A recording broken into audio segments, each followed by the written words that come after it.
प्रतिभा और स्वागत है आप सभी का छत्तीसगढ़ी रसोई में। आज हम बनाने वाले हैं भोग का खिचड़ी, यानी कि दुर्गा पूजा में जो भोग की खिचड़ी मिलती है बिल्कुल वैसी खिचड़ी हम बनाने वाले हैं। लेकिन माता को जब भोग लगाते हैं तो उसका स्वाद ही कुछ अलग होता है।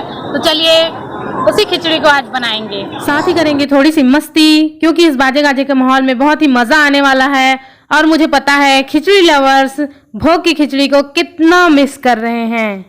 भोग वाली खिचड़ी का स्वाद पाने के लिए इसकी लिस्ट बनाना जरूरी है। एक बार अगर खिचड़ी आपने बना ली तो फिर इसे बनाना बहुत आसान हो जाएगा। स्वादिष्ट भोग वाली खिचड़ी बनाने के लिए हमें चाहिए तेल और घी, दोनों चाहिए। केवल घी में नहीं बनाना है, तेल का स्वाद थोड़ा अलग आता है और घी का अलग आता है। खड़ा लौंग चाहिए, हल्का सा कूट लेंगे, हल्का सा दबने जैसा हो जाए। इलायची को भी हल्का सा कूट लेंगे जिससे इसकी खुशबू बाहर फैलने लगे। हल्का सा कूटना है दबने जैसा, छिलके के साथ में। तेज पत्ता, काली मिर्च, लाल मिर्च, खड़ा वाला, जीरा और अजवाइन। सब्जियों में हमें लेना है, चुन चुन कर यही सब्जियां डालनी हैं। लौकी, कद्दू, गाजर, भटा, बैंगन, आलू, पत्ता गोभी, मटर, बरबट्टी और बीन्स अगर मिल जाए तो बहुत अच्छी बात है। और जो खास चीज है जो कि खिचड़ी को यूनिक बनाएगी वो है गुड़। जी हाँ, गुड़ इसके स्वाद को भोग वाली खिचड़ी बनाएगी। और एक चीज चाहिए, वो है मिट्टी का बर्तन। समय की बचत करने के लिए हम कुकर में बनाएंगे खिचड़ी, लेकिन फिर भी मिट्टी के बर्तन में इसे पलट देंगे, जिसके कारण इसकी खुशबू और स्वाद चेंज हो जाएगी। गरम मसाला बहुत ही ज्यादा जरूरी है, वो भी घर पर बनाया हुआ गरम मसाला। घर पर बनाए हुए गरम मसाले को भून करके, पीस करके बनाया जाता है, जिसकी खुशबू को शब्द में नहीं कहा जा सकता। इसमें बहुत सारे टाइप्स के मसाले होते हैं, ज्यादा सोचने की जरूरत नहीं है। इसमें हर चीज हमको मिल जाता है, हर चीज मिल जाता है। इसकी मात्रा हमें उसमें डालनी है। किसी मसाले को गरम करके भूनने में कम समय लगता है और किसी को ज्यादा समय लगता है, तो इसका ध्यान रखते हुए, मसाले जले ना, ध्यान रखते हुए खुशबू आने तक उसे भूने और उसके बाद हल्का ठंडा होने पर इसे जार में डालकर पीस लें। घर पे ही बनाएंगे तो उसकी खुशबू अलग ही आएगी और इसी से हमारा खिचड़ी बहुत अच्छा बनने वाला है और किसी मसाले की जरूरत नहीं है। मैंने यहाँ पे बहुत थोड़ा सा खिचड़ी बनाया है, केवल 3 लोगों के लिए। तो मैंने जो जो सब्जियां ली हैं वो 3 लोगों के हिसाब से हैं।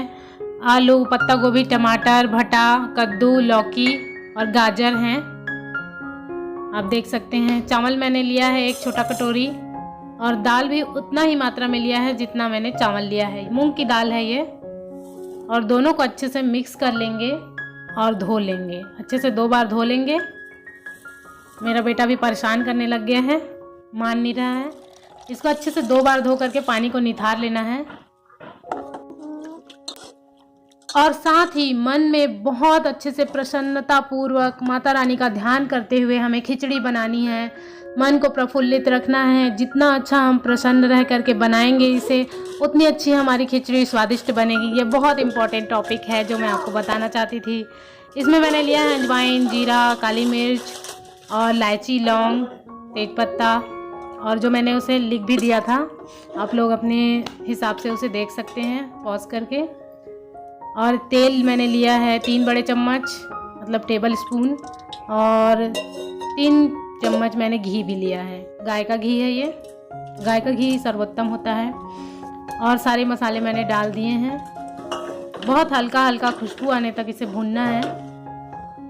जीरे चिटक जाएं और अजवाइन भी चिटक जाए, उसके बाद सब्जियां डालकर इसे हल्का हल्का टॉस करेंगे, मिक्स करते जाएंगे।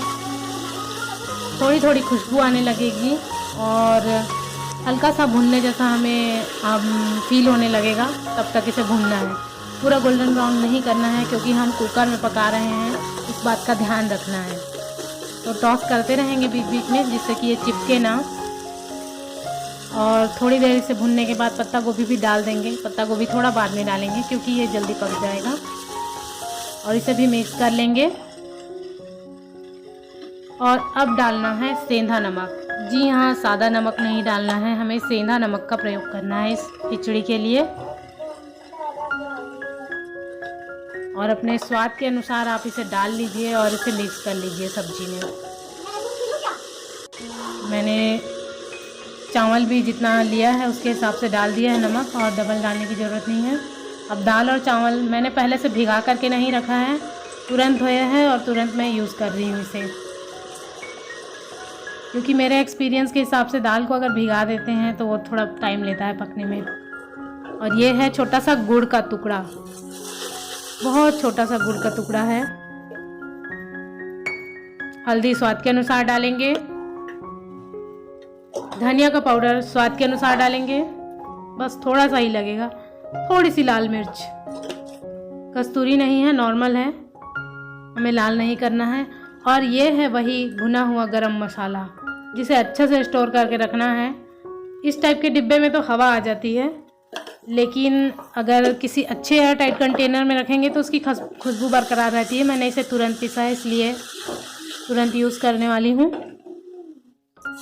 और अब डाल देंगे पानी। पानी इसका 2 गुना रहेगा। हमारा जितना सब्जी है और चावल है वो डूब जाना चाहिए। कुछ सब्जियां ऊपर आ जाती हैं, लेकिन हमें अंदाजे से डालना है, इसका दुगना पानी होना चाहिए। खिचड़ी बहुत पानी पानी सा नहीं रहेगा और बहुत ज़्यादा सूखा भी नहीं रहेगा, नॉर्मल रहेगा।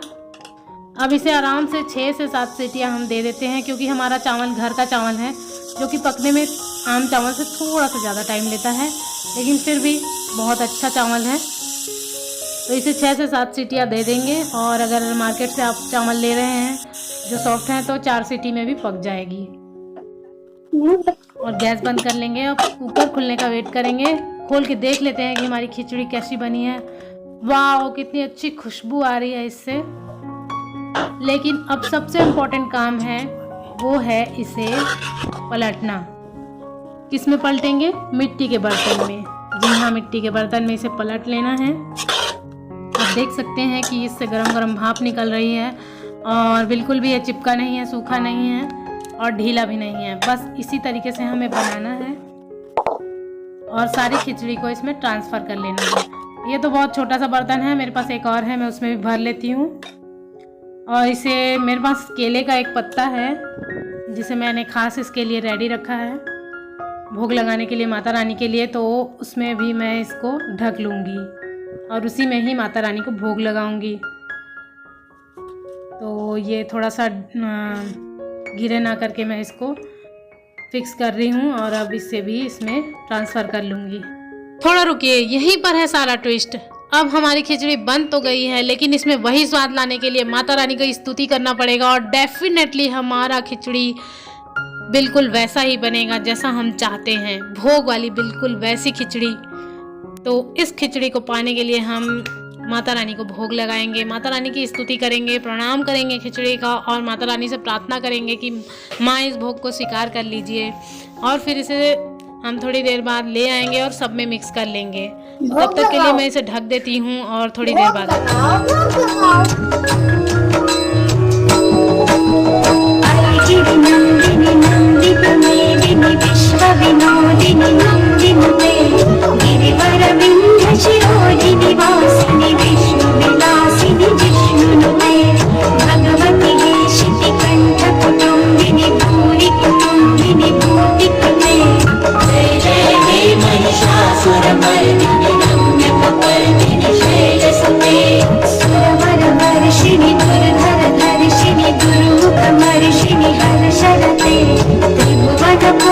शंकर तोषिणी कल्मषमोषिणी घोषरते धनुजनि रोषिणी दुर्मद शोषिणी दुर्मुनि रोषिणी सिंधुसुते जय जय हे महिषासुरमर्दिनि रम्यकपर्दिनि शैलसुते।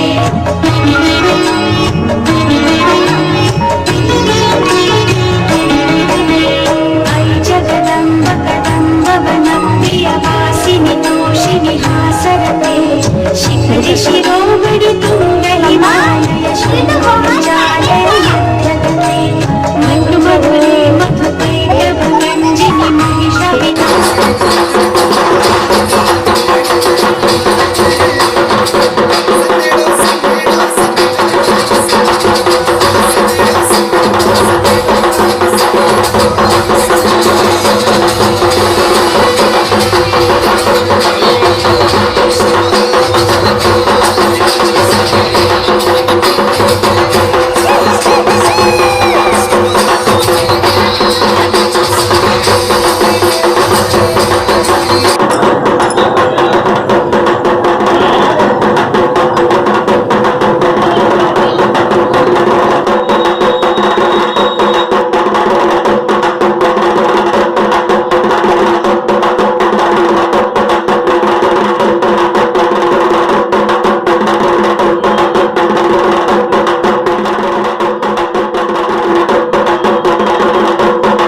नाशिनि दुर्मुनिरोषिणि सिन्धुसुते जय जय हे महिषासुरमर्दिनि रम्यकपर्दिनि शैलसुते